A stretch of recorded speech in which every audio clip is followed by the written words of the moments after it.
Alors, la suppression du tarif réglementé, en fait, ça résulte principalement des règles européennes, en fait, en matière de libre concurrence.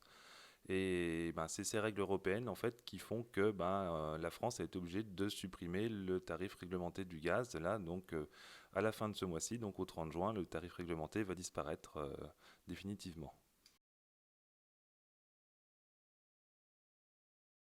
Alors ça change que déjà le tarif réglementé c'était quand même un tarif qui était protecteur là jusqu'à maintenant pour face aux hausses qu'il y a pu y avoir, et ça change aussi que c'était un point de comparaison, un point de repère pour les différentes offres en fait.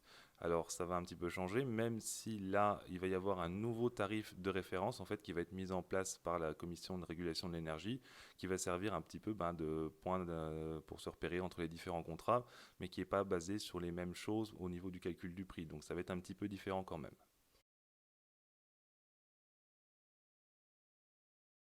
Alors, pour comparer les offres, il faut déjà savoir si on prend une offre à prix fixe ou une offre à prix variable.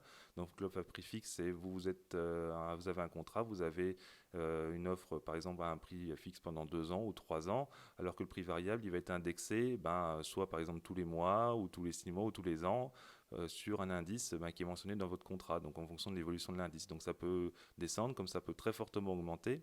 Et pour les comparer, ces offres-là, le mieux, c'est d'aller sur un comparateur en ligne avec sa consommation de référence annuelle, soit sur celui de Que Choisir ou sur celui du médiateur de l'énergie. Alors, les fournisseurs d'énergie peuvent toujours modifier un contrat en cours d'exécution, hein. C'est un peu comme pour les opérateurs mobiles et ce genre de choses. En fait, ils doivent simplement prévenir le consommateur à l'avance. Donc, si vous avez par exemple une offre à prix fixe qui est avantageuse que vous allez souscrire, mais que le cours du gaz remonte énormément, il est possible que votre fournisseur dise moi, je vais changer cette tarification. Et il doit vous prévenir au moins un mois avant. Donc, ça, il faut faire attention à ce qu'on reçoit notamment par mail parce que le contrat qu'on a n'est pas forcément toujours définitif.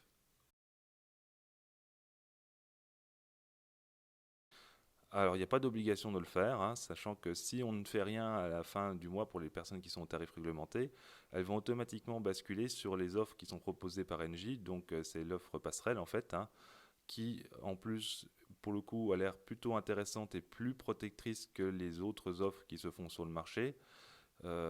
Après, il faut comparer en fonction de sa situation, mais il n'y a pas d'obligation à changer. Et là, tout de suite, il n'y aura pas de coupure de gaz, il ne faut pas s'inquiéter.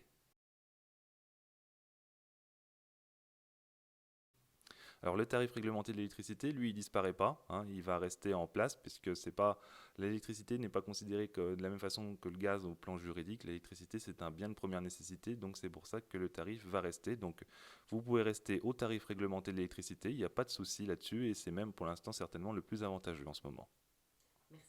Merci, bientôt.